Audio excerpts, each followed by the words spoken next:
कर समान होय छे। આપણે આગળ ભણવાના છીએ। અટાણા શું સમજવાનું છે? Dual GST. જીએસટી કેવું છે? તો કે ડ્યુઅલ દ્વિમુખી છે। બંને સરકારને ટેક્સના રેટ ચૂકવવા પડે સરખા પ્રમાણમાં એકોર્ડિંગ ટુ જીએસટી રેટ મુજબ। thereafter આપેલું છે જીએસટી ના ટાઈપ્સ, બરોબર। જીએસટી ના પ્રકાર જે નીચે મુજબ આવેલા છે, ફોલોઈંગ આર એઝ અંડર। જે આપેલા છે જીએસટી ના પ્રકાર, એસજીએસટી યાદ રાખવાનું છે બધાએ। જીએસટી ના ટાઈપ એક્ઝામિનેશનમાં પૂછાય તો SGST state goods and service tax, બરોબર, રાજ્ય વસ્તુ અને સેવા ઉપર કર। ત્યારબાદ UTGST union territory goods and service tax, કેન્દ્ર શાસિત જે પ્રદેશ છે આપણા 8 થી 9 એના ઉપર આખું શું છે એનો બી એક્ટ છે, શું તો કે યુટીજીએસટી। thereafter આવેલું છે CGST centre goods and service tax. thereafter આપેલું છે IGST integrated goods and service tax. આગળ આપણે આના વિશે ડીપમાં સમજવાનું છે। શું યાદ રાખવાનું છે? તો કે 4 પ્રકારના જીએસટીના ટાઈપ છે। આપણે જોઈ ગયા એસજીએસટી, યુટીજીએસટી, સીજીએસટી અને આઈજીએસટી। ફર્સ્ટ ઓફ ઓલ આપણે ભણવાના છીએ શું? એસજીએસટી। એસજીએસટી એટલે શું? Inter state સપ્લાયઝ of the goods and service. આપણે કોઈ બી એક રાજ્ય હોય, રાજ્યની અંદર આપણું ફોર એન એક્ઝામ્પલ ગુજરાત રાજ્ય છે, એની અંદર ગુડ્સ અને વસ્તુ અને સેવાનું જે સપ્લાય થાય છે, બરોબર, તો કયો આપણે એક્ટ લાગુ પડે? એસજીએસટી, બરોબર, states goods and service tax લાગુ પડે છે। thereafter આવે છે UTGST inter union territory supplies of the goods and service, બરોબર। યુટી એટલે યુનિયન ટેરિટરી કેન્દ્ર શાસિત પ્રદેશો, બરોબર। આપણી પાસે જાણીએ છીએ 8 થી 9 કેન્દ્ર શાસિત પ્રદેશ છે, બરોબર। એનું સંચાલન કેના દ્વારા થાય? તો કે કેન્દ્ર સરકાર દ્વારા, રાષ્ટ્રપતિ દ્વારા, બરોબર। ઇન્ટર યુનિયન ટેરિટરી યુનિયન કેન્દ્ર શાસિત પ્રદેશની અંદર જ કેનો સપ્લાય થાય? તો કે ગુડ્સ અને સર્વિસનો, એના ઉપર કયો ટેક્સ લાગુ પડે? તો કે યુટીજીએસટી। thereafter શું આવે છે? સીજીએસટી। સીજીએસટી એટલે શું? Centre goods and service tax. whenever interstate, બરોબર, whenever interstate and inter-UT supplies of the goods and services, જ્યારે interstate, બરોબર, રાજ્યની અંદર અથવા ઇન્ટર-યુટી, બરોબર, કેન્દ્ર શાસિત પ્રદેશની અંદર સપ્લાય, બરોબર, સપ્લાય થાય માલ સામાનની અથવા સર્વિસની, ત્યારે ટેક્સ ચૂકવવો પડે તો કે કેને? તો કે એક તો ઇન્ટરસ્ટેટ હોય એટલે સ્ટેટ ગવર્મેન્ટને, એના ઇન્ટર-યુટી હોય તો યુટીજી કેને? તો કે યુટી એટલે કે યુનિયન ટેરિટરીને આપણે ટેક્સ ચૂકવવો પડે। thereafter શું આપેલું છે? ટેક્સ પેડ ટુ સ્ટેટ અને યુટી ગવર્મેન્ટ। આગળ હું બોલી ગયો એમ, ટેક્સ પેડ ટુ, આપણે ટેક્સ કેને ચૂકવવો પડે? તો કે સ્ટેટને અથવા તો યુટી ગવર્મેન્ટ, યુનિયન ટેરિટરી કેન્દ્ર શાસિત પ્રદેશની સરકાર હોય એને ચૂકવવો પડે છે। As well as tax paid to the centre government, બરોબર। ત્યાં એઝ વેલ એઝ સાથોસાથ કેને ટેક્સ ચૂકવવો પડે? તો કે સેન્ટર ગવર્મેન્ટને બી ટેક્સ ચૂકવવો પડે। શું કામે? તો કે ટ્રાન્ઝેક્શન તો આપણે ગુડ્સ અને સર્વિસનું સપ્લાય ક્યાં થયું? તો કે ઇન્ટરસ્ટેટ જ થયું, ઇન્ટર-યુટી થયું, તો સેન્ટર ગવર્મેન્ટે શું કામ ટેક્સ ચૂકવવો? According to GST dual concept, આપણે આગળ ભણી ગયા દ્વિમુખી જીએસટી મોડલ પ્રમાણે સેન્ટર ગવર્મેન્ટને બી ટેક્સનો મેળવવાનો હક છે according to GST act, because of દ્વિમુખી જીએસટીનું કરનું માળખું આપેલું છે એટલા માટે। આગળ કીધું છે શું? Tax paid to the centre government, it is called CGST centre goods and service tax according to dual GST model. thereafter આવ્યું છે integrated goods and service tax. Inter વધારાનું લખાઈ ગયું છે, ઇન્ટર તમારે ધ્યાનમાં લેવાનું નથી। Whenever one state to the another state and one UT એટલે કે union territory and to another union territory supply goods and service tax, એટલે કે એક રાજ્ય બીજા રાજ્યમાં વસ્તુ અને સેવાનું સપ્લાય કરે અથવા તો એક યુનિયન ટેરિટરી બીજી યુનિયન ટેરિટરીમાં, એટલે કે એક કેન્દ્ર શાસિત પ્રદેશમાંથી બીજા કેન્દ્ર શાસિત પ્રદેશમાં વસ્તુ અને સેવાનું સપ્લાય કરે ત્યારે ઇન્ટિગ્રેટેડ જીએસટી ટેક્સ ચૂકવવો પડે છે, યાદ રાખવાનું છે। thereafter આવે છે જીએસટીના rates. Following are as under જીએસટીના કર નીચે મુજબ સમાયેલા છે. First of all GST rate 0%, thereafter આવે છે GST rate 5%, GST rate 12%, GST rate 18%, GST rate 28%, GST rate 3%, GST rate 0.25%. યાદ રાખવાનું છે જીએસટીના રેટ, બરોબર. ઇન કેસ ઓફ તમારા સિલેબસમાં જીએસટીના રેટ આખા એક્સપ્લેન કરી દીધેલા છે, પણ આપણે ખાલી જીએસટીના રેટ યાદ રાખવાના છે. કઈ વસ્તુમાં કેટલા રેટ લાગે એ તમારી રીતના વ્યવસ્થિત રીતે બુક આપેલી છે એમાંથી સ્ટડી કરી લેવાનું છે. અટાણે આપણે શું યાદ રાખવાનું છે કે જીએસટીના આટલા રેટ છે. 0% વાળી જીએસટી વાળી વસ્તુઓ, બરોબર. પછી 5% વાળી 5% હોય તો 2.5% કેમાં જાય? તો કેન્દ્ર સરકારમાં ટેક્સ જાય, અને 2.5% કેમાં જાય? તો કે સ્ટેટ ગવર્મેન્ટ રાજ્ય સરકારમાં જાય. એવી રીતના 12% વાળી 12% હોય તો 6% ટેક્સ કોણ કલેક્ટ કરી લે? તો કે સ્ટેટ ગવર્મેન્ટ, અને 6% સેન્ટર. એવી રીતના 18% વાળી તો કે 9% ટેક્સ કેમાં જાય? તો કે સેન્ટરમાં જાય, અને 9% સ્ટેટમાં જાય. thereafter 28% વાળી એવી રીતના ડિવાઈડ બાય 2 કરશો એવી રીતના મળી જશે. હવે યાદ રાખવાનું છે જીએસટી રેટ 3% કેના આગળ 0 થી 80%, 28% તમને ખબર છે. હવે યાદ રાખવાનું છે જીએસટી અમુક વસ્તુમાં એવું હોય જીએસટી રેટ કેટલો છે? 3% છે ને 0.25% છે. તો 3% કેમાં છે? તો કે જ્વેલરી ઉપર, જે પ્રિસેબલ થિંગ્સ છે, બરોબર, જ્વેલરી, એના ઉપર જ્વેલરી બધું આવી જાય, બરોબર. સોના, ચાંદી, ઘરેણા વગેરે જ્વેલરીમાં 3% ટેક્સ લાગેલો હોય છે. ત્યારબાદ GST rate 0.25%. Cut and semi polish stone, જે કાચા હીરા અને સ્ટોન આપેલા હોય, કટ્સ અને કાચા હીરાઓ, બરોબર, સેમી પોલિશ્ડ, બરોબર, એના ઉપર કેટલા ટકા ટેક્સ લાગે છે? 0.25% યાદ રાખવાનું છે. thereafter આવે છે જીએસટી એક્ટ, જીએસટીના કાયદા. યાદ રાખવાનું છે બધાએ. જીએસટીના કાયદા એક્ઝામિનેશનમાં પૂછાઈ જાય તો વ્યવસ્થિત લખવાના છે. ફોલોઈંગ આર એસ અંડર નીચે મુજબ આપેલા છે. પહેલા તો જીએસટીનો કાયદો આપેલો છે એસજીએસટી એક્ટ, એટલે કે state goods and service tax act. In this act provision regarding to state goods and service tax are to covered. આ કાયદામાં, કયા કાયદામાં? તો કે એસજીએસટીમાં શું પ્રોવિઝન, નિયમો કેના રિલેટેડ? તો કે સ્ટેટ, બરોબર, રાજ્યની અંદર ગુડ્સ અને એટલે કે વસ્તુ અને સેવાના ટેક્સ વિશેની આખું પ્રોવિઝન, નિયમો કવર કરી લીધેલા છે. કેમાં? તો કે એસજીએસટીમાં. એવી જ રીતના સેમ વસ્તુ યુટીજીએસટી, બરોબર, union territory goods and service tax. In this act provision regarding to union territory goods and service tax are to be cover. thereafter આવેલું છે સીજીએસટી, સેન્ટર જીએસટી એક્ટ, બરોબર. In this act provision regarding to center goods and service tax are to be covered. thereafter આવે છે IGST. આ આપણે ભણી ગયા છે ઇન્ટિગ્રેટેડ જીએસટી એક્ટ. ઇન્ટિગ્રેટેડ એટલે શું? એક રાજ્ય બીજા રાજ્યમાં, અથવા તો એક યુનિયન ટેરિટરી બીજા યુનિયન ટેરિટરીમાં વસ્તુ અને સેવાનો સપ્લાય કરે, બદલામાં શું ચૂકવવું પડે? ટેક્સ ચૂકવવો પડે. એને શું કહેવાય છે? Integrated goods and service tax. thereafter આમાં શું આપેલું છે? In this act provision regarding to supplies of the goods and service or both mode other than one state union territory are be covered. શું છે?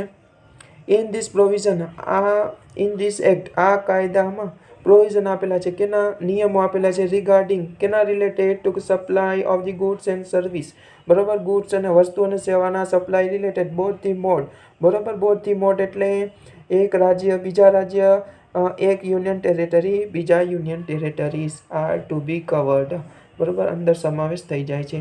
ત્યારબાદ આવેલું છે પાંચમું અને મહત્વનું state compensation act.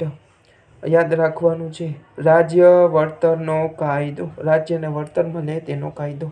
Due to the implementation of the GST, those tax who are to having the loss of the tax collection for their compensation, this act is a formed due to implementation એટલે અમલમાં લ્યાવો. શું? તો કે GST અમલમાં આપણે state, કોઈ બી એક state લ્યો, બરોબર, એમાં જીએસટી ઇમ્પ્લિમેન્ટેશન કર્યું, અપ્લાય કર્યું, બરોબર, જીએસટીનો કાયદો ફોર એન એક્ઝામ્પલ આપણે ગુજરાતમાં જીએસટીનો કાયદો 2017થી લાગુ કર્યો, ધોઝ ટેક્સ એટલે તેવા રાજ્યમાં બરાબર અપ્લાય કરવાથી loss of the tax collection, GST apply કર્યું તેનાથી શું થયું, જે અગાઉ ટેક્સ આપણને મળતો હતો એના કરતાં ઓછો મળવા લાગ્યો, બરાબર ઓછો મળવા લાગ્યો એટલે આપણને કમ્પન્સેશન મળે according to this act.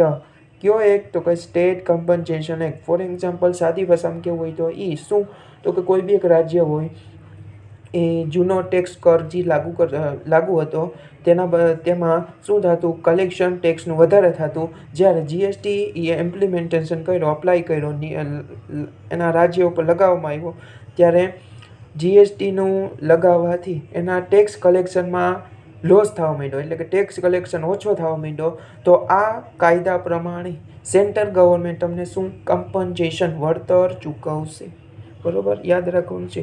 Under the compensation act, the state government whose the tax collection be the reduced will be compensation with the same. શું under the compensation act આ કાયદાની અંદર the state government whose the tax collection is to be reduced, બરોબર state ગવર્મેન્ટને tax કલેક્શનમાં ઘટાડો થાય, will be compensation, બરાબર શું તો કે સેન્ટ્રલ ગવર્મેન્ટ એને કમ્પન્સેશન વળતર સ્વરૂપે અમાઉન્ટ ચૂકવશે. કયા મુજબ? તો કે સ્ટેટ કમ્પન્સેશન એક્ટ મુજબ, બરોબર. કેટલા સમયગાળા સુધી ચૂકવશે? તો કે 5 વર્ષ સુધી સેન્ટ્રલ ગવર્મેન્ટ, જો આ તમને લોસ જતો હોય ટેક્સ કલેક્શનમાં તો 5 વર્ષ સુધી સેન્ટ્રલ ગવર્મેન્ટ તમને કમ્પન્સેશન એક્ટ મુજબ તમને અમાઉન્ટ ચૂકવશે, બરોબર લોસ જાય તો યાદ રાખવાનું છે. હવે આવે છે most IMP advantages of GST. Advantages ફાયદાઓ, જીએસટીના ફાયદાઓ, કેવી રીતના ફાયદા હોય એટલે ગેરફાયદા હોય, બરોબર. હવે આપણે જોઈએ છેલ્લાના ફાયદાઓ. ફોલોવિંગ આર એઝ અંડર, તમને એક્ઝામિનેશનમાં પૂછાય તો એક્સપ્લેન કરવાના છે. મેં ખાલી મુદ્દા સ્વરૂપે લખ્યા છે, એક્સપ્લેન તમારી રીતના કરી દેવાના છે, 2 થી 3 લીટીમાં ડિસ્ક્રાઇબ કરી દેવાના છે. સૌ પ્રથમ તો શું આપેલું છે? Tax reform. ટેક્સ રિફોર્મ એટલે કરમાં સુધારા, કર સુધારા માળખું. જે જૂનું કરનું માળખું હતું બહુ જટિલ હતું, બરોબર. જીએસટી અપ્લાય કર્યું, બધા ટેક્સનો સમાવેશ કેમાં કરી લીધો? સ્ટેટ ગવર્મેન્ટ કલેક્ટ કરતી, સેન્ટ્રલ ગવર્મેન્ટ કલેક્ટ કરતી, આપણે આગળ ભણી ગયા એનો સમાવેશ કેમાં કરતો? બધાનો સમાવેશ જીએસટીમાં કરી દીધો. એટલે આપણે કહી શકીએ ટેક્સ રિફોર્મ, કરનું સુધારા માળખું, કરમાં સુધારો આવ્યો. ત્યાર આફ્ટર આવી શું? Second, lowering tax rate. ટેક્સના રેટ કેવા છે? તો કે લો, ઓછા છે. કેના પ્રમાણમાં? તો કે જે જૂનું ટેક્સનું માળખું હતું એના પ્રમાણ કરતાં ઓછા છે. ત્યારે આપણે શું આવે છે? Dual GST model. આપણે આગળ ભણી ગયા બંનેની ઇન્કમ થાય કે ને dual GST model. According to dual GST model central ગવર્મેન્ટને બી ટેક્સ મળે અને સ્ટેટ ગવર્મેન્ટને બી ટેક્સ મળે. ધેર આફ્ટર શું આપેલું છે? ઇન્ક્રીઝિંગ ટેક્સ રેવન્યુ, બરોબર કરની આવકમાં વધારો થાય, બરોબર. આ જીએસટી આવ્યું, બરોબર. કોઈ બી વસ્તુ લ્યો તમારે ટેક્સ ચૂકવવો પડે. GST is a indirect tax. તમે ડાયરેક્ટ ચૂકવજો નથી, પરંતુ તમારા મધ્યસ્થી હોય. ફોર એન એક્ઝામ્પલ આપણે કન્ઝ્યુમર છે, આપણે રિટેલ પાસેથી માલ લઈએ, આપણે રિટેલરને ટેક્સ દેવું, રિટેલર કેને દે? તો કે હોલસેલર પાસેથી એ માલ લીધો હોય એટલે હોલસેલરને દે. હોલસેલર કેને દે? તો કે મેન્યુફેક્ચરરને, ઉત્પાદકને દે. ઉત્પાદક કેને ટેક્સ ચૂકવશે? તો કે ગવર્મેન્ટને, બરોબર. હજી આપણે મધ્યસ્થી હોય બજારમાં વચ્ચે, એ ટેક્સ કોઈ બી જાતનો ચૂકવતા નથી. શું? એને ખાલી ટેક્સ પહોંચાડવાનું કામ કરે છે. ટેક્સ આપણા પબ્લિક પાસેથી જ જાય છે, એટલે કે કન્ઝ્યુમર પાસેથી ગવર્મેન્ટમાં જાય છે. કેવી રીતના? તો કે ઇનડાયરેક્ટલી રીતે, યાદ રાખવાનું છે. પછી 5મું શું આવે છે? ઇન્ક્રીઝિંગ જીડીપી, બરોબર. આપણા દેશ જાણીએ છીએ જીડીપી એટલે શું? ગ્રોસ ડોમેસ્ટિક પ્રોડક્ટ, બરોબર. દર વર્ષે એના આંકડા બહાર પડે ફાઇનાન્સ મિનિસ્ટર દ્વારા, બરોબર. ઇન્ડિયાના union finance minister. Increasing GDP, બરોબર. જીડીપીમાં વધારો થાય ત્યારે આફ્ટર શું આપેલું છે? 6 રિડ્યુસિંગ ઇન ટેક્સ ઇવેન્શન, બરોબર. કોઈ બી કે ટેક્સ ઇવેન્શન એટલે શું? ટેક્સ ઇવેન્શન એટલે કરનું ટાળવું, બરોબર. કર ટાળવામાંથી ઘટાડો થાય છે, બરોબર, એ આપણે આગળ ભણશું. ત્યાર આફ્ટર શું આપેલું છે? Fall in price. વસ્તુ અને સેવાની કિંમત કેવી હોય? ફોલ, થોડી પ્રમાણમાં નીચી રહી છે ટેક્સને કારણે. ત્યાર આફ્ટર શું છે? 8મું 8 speedy supply of the goods and service. ઝડપથી સપ્લાય થાય છે, બરોબર, વસ્તુ અને સેવાનું. ત્યારબાદ આપેલું છે બેટર ટ્રાન્સપેરન્સી, બરોબર. બેટર ટ્રાન્સપેરન્સી એટલે ત્યાર આફ્ટર આપેલું છે ઇન્ક્રીઝિંગ ગ્લોબલ કોમ્પિટિટિવનેસ, બરોબર. ઇન્ક્રીઝિંગ વધારો થાય છે ગ્લોબલ વૈશ્વિક કોમ્પિટિટિવનેસ એટલે સ્પર્ધાઓમાં સ્પર્ધકો હોય આપણે કોમ્પિટિટિવ, બરોબર. સ્પર્ધકો કેવા? તો કે ગ્લોબલ વૈશ્વિક સ્પર્ધા વધારો થાય છે વૈશ્વિક સ્પર્ધાઓમાં, બરોબર. વૈશ્વિક એટલે સ્પર્ધાઓમાં પણ કેના રિલેટેડ? વસ્તુ અને સેવા રિલેટેડ, કોઈ બી માર્કેટ રિલેટેડ હોય એમાં વધારો થાય છે ગ્લોબલ કોમ્પિટિશનમાં. ત્યાર આફ્ટર શું આવે છે? ઇનપુટ ટેક્સ ક્રેડિટ, બરોબર. ઇનપુટ ટેક્સ ક્રેડિટ આગળ આપણે ભણવાનું છે, યાદ રાખવાનું છે, આખો કોન્સેપ્ટ છે, ત્યારે હું ડીપમાં સમજાવું છું. ત્યાર આફ્ટર આવેલું છે સેન્ટર ગવર્મેન્ટ ઇન્કમ ઇન્ક્રીઝ. જે કેન્દ્ર સરકાર હોય એની ઇન્કમમાં વધારો થાય છે ડ્યુ ટુ જીએસટી, બરોબર. જીએસટીના ટેક્સ કલેક્ટ થાય છે એટલે સેન્ટ્રલ ગવર્મેન્ટની ઇન્કમમાં વધારો થાય છે. ત્યારબાદ આપેલું છે સ્ટેટ ગવર્મેન્ટ ઇન્કમ ઇન્ક્રીઝ. રાજ્ય સરકાર હોય એની આવકમાં વધારો થાય છે. કેના કારણે? તો કે ડ્યુ ટુ જીએસટી. જીએસટીનો ટેક્સ કલેક્ટ કરે એના માટે. ત્યારબાદ સિમ્પલ ટેક્સ મેથડ. જીએસટીનું આખું જે ટેક્સ સ્ટ્રક્ચર છે એકદમ સિમ્પલ છે, એક તમારે ફોલો કરવાનું છે. કેને? તો કે રાજ્ય સરકાર અને કેન્દ્ર સરકાર બંને એક જ ટેક્સનું એક્ટ અપ્લાય કરવાનો છે, એનું નિયમને અનુસરવાનું છે, ફોલો કરવાનું છે. ત્યાર આફ્ટર જીએસટીનો કન્સેપ્ટ આગળ આપણે મેં કીધો, વન નેશન વન ટેક્સ અને વન બજાર, એક દેશ પછી વન ટેક્સ, બરોબર. એક જ ટેક્સનું રેટ અને વન બજાર, એક જ બજાર. ત્યાર આફ્ટર શું આપેલું છે? કરપ્શન ડિક્રીઝ, બરોબર. ભ્રષ્ટાચારમાં ઘટાડો થશે, બરોબર. ટેક્સ ચોરીમાં ઘટાડો થાય, ટેક્સ ટાળવામાં ઘટાડો થાય. પછી કેના કારણે? તો કે જીએસટીના કારણે. ત્યાર આફ્ટર 17માં આવે છે એક્સપોર્ટ ઇન્કરેજમેન્ટ. ઇન્કરેજમેન્ટ એટલે પ્રોત્સાહન. કેને? તો કે એક્સપોર્ટને, બરોબર, નિકાસને પ્રોત્સાહન. ત્યાર આફ્ટર આપેલું છે એડવાન્ટેજીસ હોય એટલે ડિસએડવાન્ટેજીસ હોય જ કોઈ બી વસ્તુના. ડિસએડવાન્ટેજીસ ઓફ ધી જીએસટી, બરોબર. એમાં ફર્સ્ટ ઓફ આપેલું છે જીએસટીના ગેરફાયદામાં પહેલું આપેલું છે loss in the tax state compensation fire. જ્યારે આપણે આગળ ભણી ગયા સ્ટેટ કમ્પન્સેશન એક્ટ, 5મો કાયદો. શું? તો કે કોઈ બી રાજ્ય સરકારને જીએસટીના લીધે ટેક્સ સ્ટ્રક્ચરમાં જે ટેક્સ કલેક્શનમાં જે લોસ જાય અથવા ઘટાડો થાય તો સ્ટેટ ગવર્મેન્ટે કમ્પન્સેશન વળતર ચૂકવે છે. વળતર મેં ત્યારે જ કીધું હતું કેટલા વર્ષ સુધી? 5 વર્ષ સુધી ચૂકવવું પડે છે, બરોબર. એટલે 5 વર્ષ બહુ સમયગાળો વધારે કહેવાય, એટલે એ એક જીએસટીનો ગેરફાયદો છે. ત્યાર આફ્ટર શું આપેલું છે? Following and follow act and rules, બરોબર. નિયમોને અનુસરવું પડે છે. કેના? તો કે જીએસટીના નિયમને અનુસરવું પડે છે કેન્દ્ર સરકારે અને રાજ્ય સરકારે, બરોબર. 5 કાયદા છે, 5 કાયદાનો ફોલો કરવા પડે છે જીએસટી એક્ટના. ત્યાર આફ્ટર થર્ડ આવેલું છે જીએસટી કાઉન્સિલ ડિસિઝન પ્રોસેસ. જીએસટીની કોઈ બી એવરી એસ્પેક્ટ હોય એમાં જીએસટી કાઉન્સિલ જ બધું નક્કી કરે છે. જીએસટી કાઉન્સિલ આપણે આગળ ભણવાનું છે. ત્યાર આફ્ટર હેવી કમ્પ્લાયન્સ, બરોબર. કમ્પ્લાયન્સ એટલે હેવી, જટિલતા, હેવી વધારે જટિલતા છે. કેમાં? તો કે કાયદામાં. 5 કાયદા છે, 5 કાયદા જે લાગુ પડતા હોય એ આપણે ફોલો કરવા પડે, કમ્પ્લાયન્ટ કરવા પડે. ત્યાર after tax on free supply. Free supply હોય જે વસ્તુ અને સેવાનું ફ્રી એટલે કે મફતમાં સપ્લાય થઈ શકતું હોય એના ઉપર બી જીએસટી લગાડી દીધેલો છે. ટેક્સ ઓન બેંકો ઉપર 18% ટેક્સ લગાડી દીધો છે, બરોબર. 18%. શું કામ બેંકમાં 18% ટેક્સ લગાડે? શું કામે?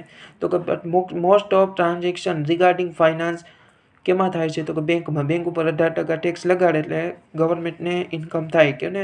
તો કે સ્ટેટ ગવર્મેન્ટને અથવા સેન્ટ્રલ ગવર્મેન્ટે કેટલી ટકા? 9% બંનેમાં ટેક્સ સ્વરૂપે આપણી અમાઉન્ટ જાય છે. ટેક્સ આપણે કોને ચૂકવવો? તો બેંક નથી ચૂકવતી કંઈ, આપણે કોણ ચૂકવે? તો કે કસ્ટમરમાંથી જ જાય. પણ કેવી રીતના? ઇનડાયરેક્ટલી, બરોબર. ડાયરેક્ટ આપણે કસ્ટમર ચૂકવતા નથી, આપણે વચમાં કોણ હોય? તો કે મધ્યસ્થી. હવે આગળ આવેલું છે ઇનપુટ ટેક્સ ક્રેડિટ. મેં આગળ કીધું જે ફાયદામાં જીએસટીના ફાયદામાં આપેલું આપણે શું આપેલું છે તો કે input tax credit and supply જે આપણે ભણવાનું છે. ફોલોઈંગ આર એજન્ડા નીચે મુજબ છે. Input tax means the centre tax, બરોબર, CGST, પછી state tax SGST, union territory tax UTGST ઓર ઇન્ટિગ્રેટેડ ટેક્સ એટલે કે IGST charge on supply of the goods or service or both made to the registered person. કોઈ બી registered person હોય વસ્તુ અને સેવાનું supply કરે એટલે ડાયરેક્ટ શું લાગી જાય? રજિસ્ટર્ડ પર્સન એટલે જીએસટીમાં એનું રજિસ્ટ્રેશન થયેલું હોવું જોઈએ, બરોબર. એ રજિસ્ટર્ડ પર્સન વસ્તુ અને સેવાનું સપ્લાય કરે, વસ્તુ અને સેવા ખરીદે અથવા વેચે ત્યારે એના ઉપર શું લાગી જાય છે? જીએસટીના રેટ લાગુ પડી જાય છે એકોર્ડિંગ ટુ એક્ટ, બરોબર. સ્ટેટમાં હોય તો SGST, યુનિયન ટેરિટરીમાં હોય તો UTGST, પછી શું આપેલું છે? CGST means dual GST model પ્રમાણે શું સ્ટેટમાં તમે રહેતા હોય અને સ્ટેટમાં સપ્લાય કરો, બરોબર, ઇન્ટરસ્ટેટ તો શું તો કે SGST લાગે. પછી ઇન્ટર યુટીમાં લગાડો તો એક કેન્દ્ર શાસિત પ્રદેશની અંદર જ તમે વ્યવહાર કરો, supply of goods and service tax તો શું લાગે તો કે UTGST, બરોબર. તમે જો સ્ટેટમાં રહેતા હોય તો સ્ટેટ એક લાગુ પડે. thereafter ડ્યુઅલ જીએસટી પ્રમાણે સ્ટેટનો તો ટેક્સ ચૂકવવો પડે, સાથોસાથ એઝ વેલ એઝ કેને ચૂકવવો પડે ટેક્સ તો કે સેન્ટર ગવર્મેન્ટને, બરોબર. કેના પ્રમાણે તો કે જીએસટી એકના ડ્યુઅલ કોન્સેપ્ટ પ્રમાણે એને શું કહેવામાં આવે છે? Input tax credit. આગળ ગુજરાતીમાં આપણે વાત કરીએ જો ગુજરાતીમાં નાની એવી લીટી લખેલી છે, ના યાદ રહેતું હોય તો શું? માલ કે સેવાની પ્રાપ્તિ કે ખરીદી વખતે ચૂકવેલ કરની જમા અસર આપવી એટલે ઇનપુટ ટેક્સ ક્રેડિટ. કોઈ બી તમે રજિસ્ટર્ડ પર્સન હોય જીએસટીમાં વસ્તુની પ્રાપ્તિ કરે, ખરીદી કરે ત્યારે કરની ચૂકવેલ જે આપણે વસ્તુ ટેક્સ ચૂકવવું હોય સેન્ટ્રલ ગવર્મેન્ટને અથવા સ્ટેટ ગવર્મેન્ટ અથવા યુટી જે લાગુ પડતું હોય, બરોબર, એક્ટ પ્રમાણે તો એ કરની ચૂકવવી હોય આપણે જે બરોબર એની ક્રેડિટ એન્ટ્રી આપવી એટલે શું? Input tax credit. હવે યાદ રાખવાનું છે input tax included tax paid on the input of the goods, input of the service and input of the capital good. Credit of tax શું ઉપર મુજબ જે કીધું છે એ જ શું તો કે input tax included tax paid on the input. કોઈ બી વસ્તુ આપણે લઈ આવીએ કે શું વસ્તુ લઈ આવીએ, સેવા લઈ આવીએ, ઇનપુટ કેપિટલ ગુડ્સ, બરોબર, મૂડી વસ્તુ સ્વરૂપે લઈ આવે એ કરની કેવી અસર આપી? ક્રેડિટ એન્ટ્રી આપવી એને શું કહેવામાં આવે છે? Input tax credit. કન્ડિશન જો આપેલી અમુક શરતો હોય ઇનપુટ ટેક્સનો તમે લાભ ક્યારે લઈ શકો તો કે ટેક્સ પેઇંગ ડોક્યુમેન્ટ. તમારી પાસે જો ટેક્સ પેઇડ કર્યો હોય વસ્તુ અને સેવાની ખરીદી કે પ્રાપ્તિ સમયે તો ટેક્સ પેઇડ કર્યો હોય એનું ડોક્યુમેન્ટ જોશે. પછી ટેક્સ ઇનવોઇસ જોઈએ અથવા ડેબિટ નોટ જોઈએ એઝ મેની પ્રિસ્ક્રાઇબ્ડ અથવા બીજા જે નક્કી કરેલા છે એ ડોક્યુમેન્ટ જોઈએ. thereafter સેકન્ડ શું આપેલું છે? Receive goods and service or both. જો તમે ટેક્સ પેડ કર્યો હોય તો ટેક્સ ચૂકવ્યો હોય સાથોસાથ વસ્તુ અને સેવા મેળવેલી હોવી જોઈએ અથવા બંને મેળવેલું હોવું જોઈએ. thereafter થર્ડ આપેલું છે the supplier has the actually paid the tax. જે સપ્લાયર હોય છે વસ્તુ અને સેવાનો એકચ્યુઅલમાં એ ટેક્સ પેડ કરેલો હોવો જોઈએ, એની પાસે પ્રૂફ હોવું જોઈએ. ત્યારબાદ ફોર્થ આપેલું છે he has the furnish the return. તેને રિટર્ન કરેલું હોય છે. જેવી રીતના આપણે ઇન્કમ ટેક્સનું રિટર્ન ફાઇલ કરીએ છીએ ફાઇનાન્શિયલ યર પૂરું થાય ત્યારે એવી રીતના જીએસટીમાં બી રિટર્ન ફાઇલિંગ કરવું પડે છે, બરોબર. જીએસટી ITR 1, બરોબર, એવી રીતના ફાઇલ કરવું પડશે. એના વિશે આપણે પછી ચર્ચા કરશું. અટાણે આપણો કોન્સેપ્ટ લઈએ છીએ કેનો તો કે ઇનપુટ ટેક્સ ક્રેડિટનો. હવે ઇનપુટ ટેક્સ ક્રેડિટ એટલે શું? જે આપણે આગળ ભણી ગયા વસ્તુ અને સેવાની પ્રાપ્તિ કે ખરીદી વખતે ચૂકવેલી કરની કેવી અસર આપવી, જમા અસર આપવી એટલે શું? Input tax credit. ગુજરાતીમાં એને ઇનપુટ ટેક્સ ક્રેડિટ બી કહેવાય છે. યાદ રાખવાનું છે. નોલેજ અબાઉટ ધ જીએસટી એટલે શું? પહેલાં તો જીએસટી એટલે ગુડ્સ એન્ડ સર્વિસ ટેક્સ, બરાબર. પહેલાં નીચેથી જોવાનું, કન્ઝ્યુમર, આપણે કન્ઝ્યુમર છીએ, બરાબર. આપણે રિટેલર પાસેથી વસ્તુ લીધી એટલે રિટેલરને ટેક્સ જશે. રિટેલરે વસ્તુ કેની પાસેથી લીધી તો કે હોલસેલર પાસેથી લીધી એટલે હોલસેલરને ટેક્સ જશે. હવે હોલસેલર ટેક્સ કેને ચૂકવશે તો કે મેન્યુફેક્ચરરને. શું કામ તો કે મેન્યુફેક્ચરિંગ પાસેથી વસ્તુ આવી છે, મેન્યુફેક્ચરિંગ ટેક્સ જે કલેક્ટ કરે છે એ કેને ચૂકવશે તો કે જીએસટી ડિપાર્ટમેન્ટ અથવા ગવર્મેન્ટને. યાદ રહ્યું, બરાબર. આને કહેવાય રિવર્સ ચાર્જ મિકેનિઝમ. એ આગળ આપણે ભણવાના છીએ, બરાબર. આપણે ઇનડાયરેક્ટ રીતે જીએસટીનો ટેક્સ ચૂકવીએ છીએ, ગુડ્સ અને સર્વિસ ટેક્સ ચૂકવીએ છીએ, ડાયરેક્ટ ચૂકવતા નથી. આપણે જો કન્ઝ્યુમર છીએ ડાયરેક્ટ ગવર્મેન્ટને ચૂકવીએ છીએ તો કે નહીં, ઇન્કમ ટેક્સ ડાયરેક્ટ ચૂકવીએ છીએ પણ જીએસટી ચૂકવતા નથી. એની વચમાં શું છે, મેન્યુફેક્ચરર, હોલસેલર અને રિટેલર મધ્યસ્થી સમાયેલા હોય છે. અને યાદ રાખવાનું છે, આ જે મધ્યસ્થી હોય છે શું તો કે ઇન્ટરમીડિયરી, રિટેલર, હોલસેલર અને મેન્યુફેક્ચરર એ કોઈ બી જાતનો કર ચૂકવતા નથી વસ્તુ અને સેવા રિલેટેડ. એ કર કોણ ચૂકવે છે તો કે યાદ રાખવાનું છે, કસ્ટમર જ ચૂકવે છે, ગ્રાહક જ ચૂકવે છે. પણ કેવી રીતના તો કે ઇનડાયરેક્ટ રીતે. હવે input tax credit means, for an example, મેન્યુફેક્ચરરે કોઈ બી વસ્તુ અથવા સેવાની ખરીદી કરી, પરચેસ કર્યું, સપ્લાય કર્યું, ત્યારે ગવર્મેન્ટને એ ટેક્સ જે તે સમયે ચૂકવી દેશે. ક્યારે તો કે વસ્તુ અને સેવાની ખરીદી સમયે, બરાબર. પછી એમાં પ્રોસેસ કરીને મેન્યુફેક્ચરિંગ કોઈ બી વસ્તુ અને સેવા તૈયાર કરશે, એ સેવાને હોલસેલરને વેચશે, હોલસેલર રિટેલરને વેચશે, રિટેલર આપણે કન્ઝ્યુમરને વેચશે. હવે મેન્યુફેક્ચરિંગ પાસેથી હોલસેલર કોઈ બી વસ્તુ પરચેસ કરે અથવા સેવા પરચેસ કરે તો હોલસેલરને બી ટેક્સ ચૂકવવો પડે છે. કેને ચૂકવી દે તો કે મેન્યુફેક્ચરરને, બરાબર. એવી જ રીતના હોલસેલર પાસેથી રિટેલર માલ મેળવશે, વસ્તુ અથવા સેવા મેળવશે. એ વસ્તુ અને સેવા જ્યારે મેળવે છે ત્યારે જ કેને ચૂકવી દેશે ટેક્સ તો કે હોલસેલરને. એવી રીતના જે ટેક્સ હોય છે, જે ટેક્સ, બરાબર, જે મેન્યુફેક્ચરિંગ ગવર્મેન્ટને ડાયરેક્ટ પેડ કરી દીધો છે એ લોકોને ટેક્સ કલેક્ટ કરતા જશે. કેની પાસેથી? ફોર એક સાયકલ છે, જો સાયકલ સ્વરૂપે જ છે, કસ્ટમર, રિટેલર, હોલસેલર, મેન્યુફેક્ચરર અથવા જીએસટી ડિપાર્ટમેન્ટ ઓર ગવર્મેન્ટ, બરાબર. સાયકલ સ્વરૂપે આખું ટેક્સ કલેક્ટ કરે છે. Denoted by paid the GST. આગળ આપણે જોવાનું છે. હવે યાદ રાખવાનું છે જીએસટી કમ્પોઝિશન લેવી, બરાબર.